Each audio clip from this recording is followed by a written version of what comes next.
챔피언스리그 준결승 1차전 일정이 모두 마무리되었습니다. 파리가 아스날을 1대0으로 잡아냈고 바르셀로나와 인테르는 3대3 난타전 끝에 무승부로 경기가 끝나게 되었습니다. 자신있게 1차전 예상을 아스날과 인테르가 이긴다고 예측했는데 둘 다 틀렸습니다. 앞으로 예측은 자제하도록 하겠습니다. 안녕하세요, 구덕찬입니다. 오늘은 각 팀의 준결승 1차전에 대해 리뷰하며 각 팀의 인상적이었던 점과 우려점에 대해 알아보도록 하겠습니다. 끝까지 시청해주시면 감사하겠습니다.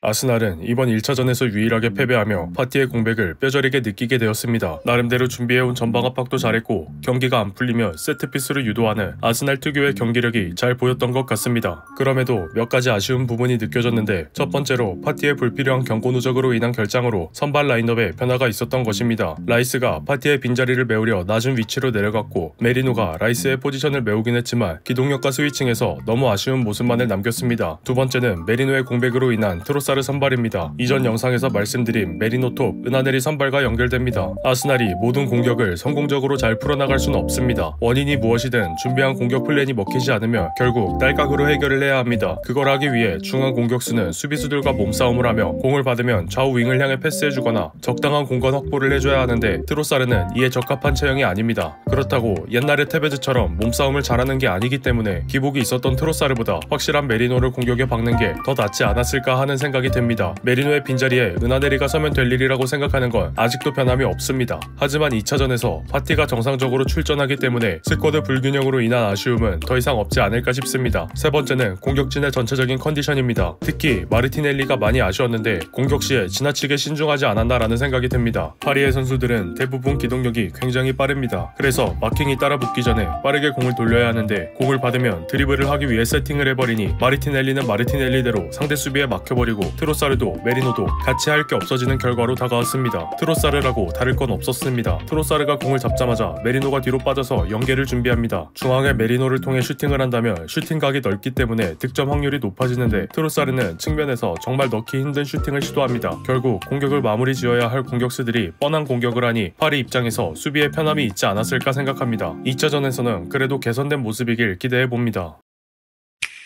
다음은 1차전의 유일한 승리팀인 파리 생제르맹입니다. 파리의 공격이 너무 인상적이어서 이를 중심으로 설명드리고자 합니다. 파리의 윙백인 하킴이나 멘데스가 기동력이 빠르기 때문에 둘 중 한 명이 중원에서 상대 공격수 한 명을 묶어둡니다. 보통 상대팀의 윙어가 마킹 대상이 돼버립니다. 한쪽 측면이 마비돼버린 아스날의 중원을 상대로 네베스, 비티냐, 루이스가 수싸움을 걸고 만약 파리의 공격이 잘 안 풀린다면 덴벨레가 내려와줍니다. 덴벨레가 내려오면서 시야가 파리 진영 쪽을 향하기 때문에 안전하게 열린 패스길을 봐줄 수 있습니다. 또한 덴벨레가 내려가면서 아스날의 센터백들은 이지선다를 강요받습니다. 덴벨레를 따라가자니 수비 라인에 빈 공간이 생기고 두에나 흐비차가 워낙 빨라서 빈 공간을 잘 써먹을 수 있다는 점입니다. 따라가지 않으면 중원의 수적 우위를 그대로 내줄 수 있지만 아스날의 센터백들은 후자를 선택하며 뒷공간을 지키기로 합니다. 하지만 경기 초반에 이 방법으로 득점이 터졌기 때문에 덴벨레의 낚시는 성공했다고 볼 수 있습니다. 아래쪽을 보면 덴벨레만 내려온 게 아니라 흐비차도 같이 내려와 있습니다. 흐비차가 내려오면서 팀버가 같이 끌려 나왔는데 빈 공간이 생기니 루이스가 그대로 침투를 시도하고 루이스가 가운데로 들어가니 그대로 흐비차의 빈 공간이 넓어집니다. 덴벨레가 정확히 보고 흐비차 쪽으로 공을 건네줍니다. 흐비차가 공을 받고 드리블을 시도하니 선수들이 흐비차 쪽으로 당겨지며 반대로 덴벨레의 빈 공간이 넓어집니다. 흐비차는 그대로 덴벨레에게 패스, 이는 득점으로 이어집니다. 트로사르나 마르티넬리의 자멸성 드리블과는 결 자체가 다릅니다. 지난 리버풀 2차전에서의 득점 과정입니다. 흐비차가 더미런을 통해 아놀드를 끌어내고 네베스가 그 사이로 들어가 소보슬라이와 코나테를 측면으로 끌어냅니다. 덕분에 덴벨레는 공을 쉽게 받아 반대 측면에 전달할 수 있었습니다. 요약하자면 흐비차가 측면의 수비수를 끌어내 공간을 비워주고 미드필더가 곧바로 침투하며 덴벨레가 공을 받는 공격 전개는 방금 본 플레이와 너무 유사합니다. 즉 이게 선수들의 즉흥적인 판단에 의해 나온 플레이가 아니라 상대를 끌어낼 수 있도록 훈련된 결과라는 것을 알 수 있습니다. 상대방의 빈 공간이 없어 보인다면 끌어내서 만들면 그만이라는 엔리케의 전술과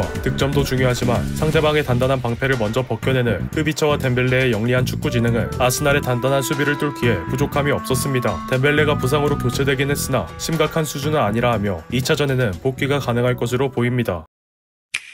가혹한 일정과 그에 따른 주전 선수들의 부상에도 불구하고 무승부로 탐색전을 마친 바르셀로나입니다. 전반전을 시작하자마자 약 20분 동안 두 번의 실점으로 상당히 좋지 않은 시작을 했습니다. 하지만 점유율 통계를 보면 경기 내내 거의 7대3의 비율로 바르셀로나가 공을 점유했는데 공만 많이 가지고 의미 없는 볼 돌리기를 한 게 아니라 정말 사정없이 후려쳤다고 표현해도 될 만큼 적극적인 공격을 시도했습니다. 인테르가 라인을 마음먹고 내려버리면 바르셀로나 선수들이 할 수 있는 게 많지 않습니다. 그래서 페드리나 야말을 통한 공을 띄워주는 플레이가 많았는데 인테르 센터백들의 평균 신장이 190이 넘습니다. 아무래도 물리적인 높이 때문에 공격진이 공을 받는데 한계가 있었고 인테르가 후반전 중반에 공격적인 압박을 시도하기 전까지 바르셀로나가 많이 힘들어했습니다. 경기 내내 끌려다닐 뻔한 바르셀로나를 구한 것은 야말이었는데 튀랑을 등지고 돌아서 수비수 5명 사이로 드리블을 시도해 바스토니와 아체르비 사이의 공간으로 공을 감아찼고 이 슈팅이 그대로 득점으로 이어집니다. 준비해온 전술이 상대방 선수들의 신장이나 대놓고 내려앉는 템백 수비로 인해 막히는 경우가 덜어 있는데 그럴 때 필요한 게 전술이 아닌 스타라 생각합니다. 이번 경기에선 그 역할을 야말이 해주었습니다. 이런 스타에 의존하는 플레이도 굉장히 중요한 이유는 그 한 명이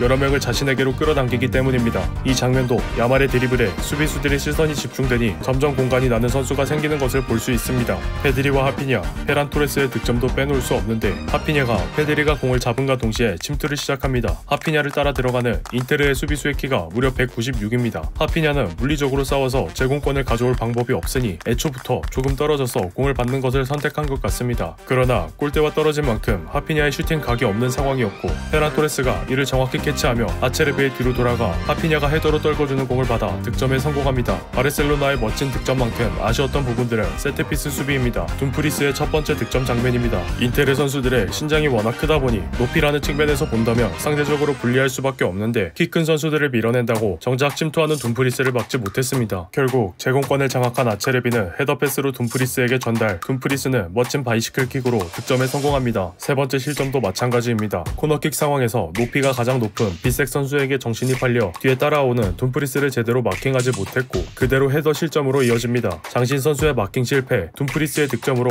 두 번이나 같은 패턴으로 당해버려서 이제 크리스텐센 같은 바르셀로나의 장신 선수들의 쓰임새가 있지 않을까 싶습니다. 그럼에도 세 번의 실점을 세 번의 득점으로 잘 막아냈고 선수들의 공격력은 입증된 셈이니 한지 플릭이 인테르의 수비를 열어버릴 방도를 찾지 않을까 합니다. 2차전을 앞두고 좋지 않은 소식은 쿤데가 왼쪽 허벅지 부상으로 3주 아웃이 확정되었습니다. 아라우오나 에릭 가르시아가 빈 자리를 잘 채워주길 기대해야겠습니다. 레반도프스키와 발데가 복귀할 것으로 예상되는데 하피냐 근처에 공격적인 선수들이 복귀하므로 하피냐의 장점이 슈팅을 최대한 살릴 수 있도록 공간을 벌어준다면 바르셀로나의 마지막 득점 같은 원더골이 또 나올 수 있지 않을까 기대할 수 있을 듯 합니다.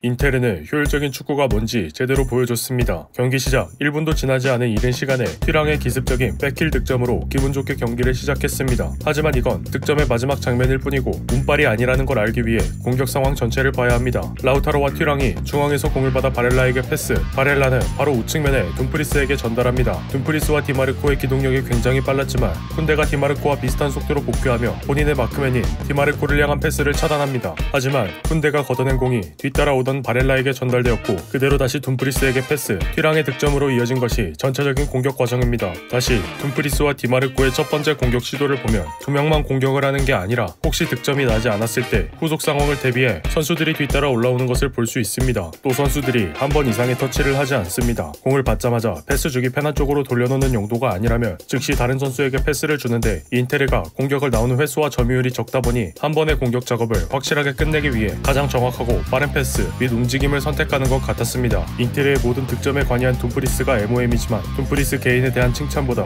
두 번의 득점을 올렸던 세트피스 이야기를 하지 않을 수 없습니다. 인테르가 세트피스, 특히 코너킥에서 유리한 점은 일반적인 필드 플레이보다 다소 정적이기 때문에 신장이 큰 선수들이 많은 인테르가 높이 싸움에서 우위를 가져갈 수 있습니다. 그리고 정발 선수들이 키커로 나서서 키퍼가 막기 힘든 궤적으로 키 큰 선수들에게 우선 공을 전달하는 것이 최우선 목표로 보입니다. 바르셀로나는 장신 선수들에게 정신이 팔려 정작 침투하는 둠프리스를 제대로 마킹하지 못했고 둠프리스는 각각 바이시클 킥과 헤더로 두 번의 득점을 올리게 됩니다. 바르셀로나 챕터에서 두 번이나 같은 패턴으로 먹혔다고 했는데 인테르 입장에서 보자면 바르셀로나의 미흡 패턴 세트피스 마킹을 아주 잘 이용했다고 볼 수 있습니다. 위넨가의 2차전에서 발생한 두 번의 득점이 모두 코너킥 골이었는데 바르셀로나가 어느 정도 대비를 했어야 하는 게 맞지 않나 하는 생각이 듭니다. 이어지는 2차전은 라우타로의 부상으로 인해 생긴 공백을 메워야 하는데 타레미가 되었든 아르나우토비치가 되었든 크게 상관이 없을 것으로 보이며 수비에 포커스를 맞추며 단 한 번의 기회를 노리는 인테르의 전술 기조는 크게 바뀌지 않을 것으로 보입니다.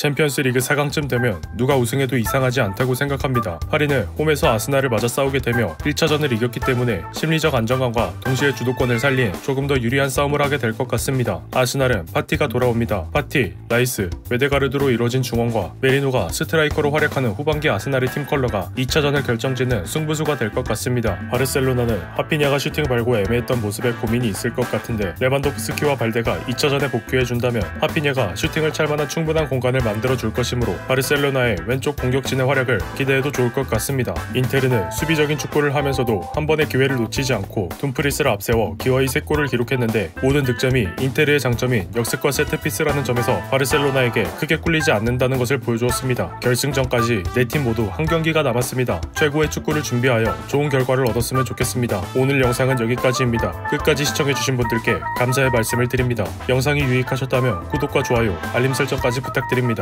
더 좋은 영상으로 보답해드리도록 하겠습니다. 감사합니다.